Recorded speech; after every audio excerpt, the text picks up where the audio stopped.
చాలా మంది అప్పుల బాధలు అవి ఇవి తొలగడానికి చాలా మంది ఎదురు చూస్తూ ఉంటారు కదా తల్లి.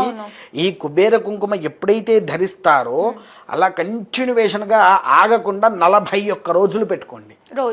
రోజు 41 రోజులు గనక ఈ కుబేర కుంకుమ పెట్టుకుంటే మనలో ఉండే అప్పు తగ్గుముఖంగా పడుతుంది. త్వరగానే మన అప్పులు కూడా మనకు బయట నుంచి రావాల్సిన డబ్బులు వస్తూ ఉంటాయి. మనం ఎవరికైనా కట్టేటివి కూడా తొందరగా కట్టేసుకుంటూ వెళ్తూ ఉంటాము తల్లి. అన్నారా, తొందరగా కట్టేసుకుంటూ ఉంటాము. అయితే ఆ కుంకుమకుండే గొప్ప శక్తియే లక్ష్మీ ప్రభావంతో ఉంటుంది.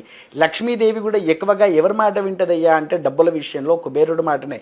ఎందుకంటే తన భర్త అయిన వెంకటేశ్వర స్వామి వారు ఆయనకే కొన్ని కోట్ల కింద అప్పున్నాడు.